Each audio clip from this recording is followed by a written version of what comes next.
Hey everybody, it's Josh at Walnut Ridge.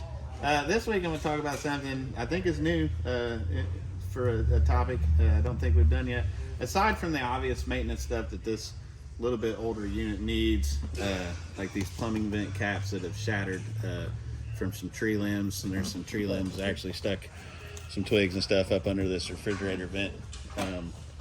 We could spend the video talking about how these plastic things will wear over time, like this one's about to go too, just from being in the sun and stuff. So that's part of your maintenance too, is watching that. But what I wanted to talk about was, you can see this kind of this corrosion, this pitting on the aluminum side of this trailer, and we got a little bit forming right here. And so there's a few things that could cause this, which will lead into some maintenance items that's a little bit different than what you're used to me talking about, like the seals and keeping it clean.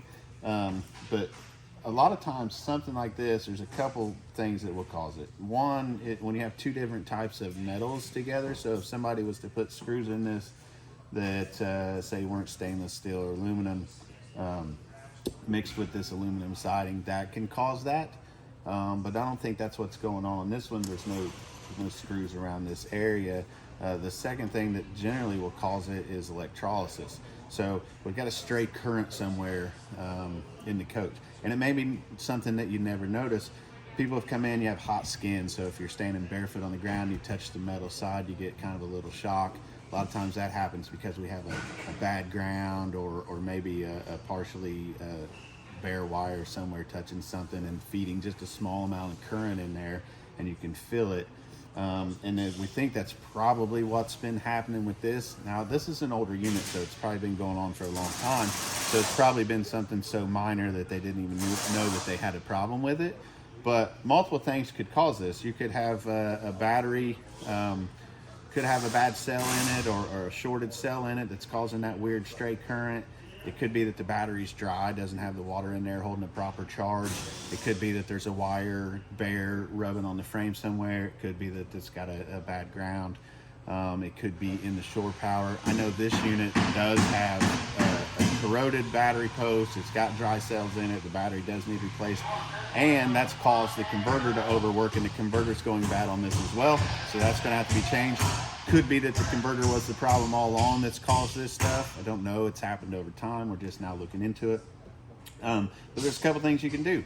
Maintain your battery. Make sure your water level is always good. Have it tested periodically. Make sure you have a good battery.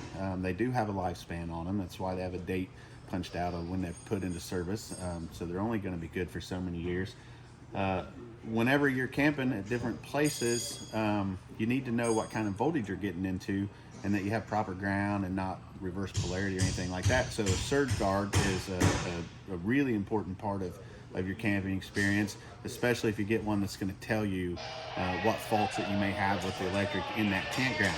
Campgrounds over time have improved drastically on their electric, but you know, some of the state parks are still kind of behind getting caught up with improving their electric. So you never know what kind of power you're getting into.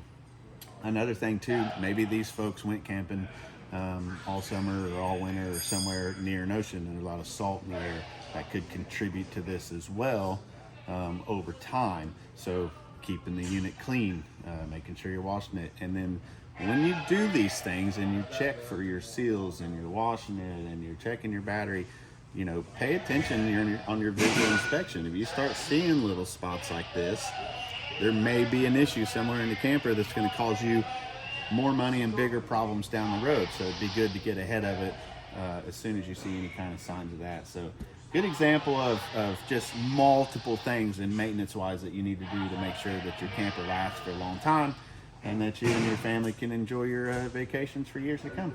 Thanks.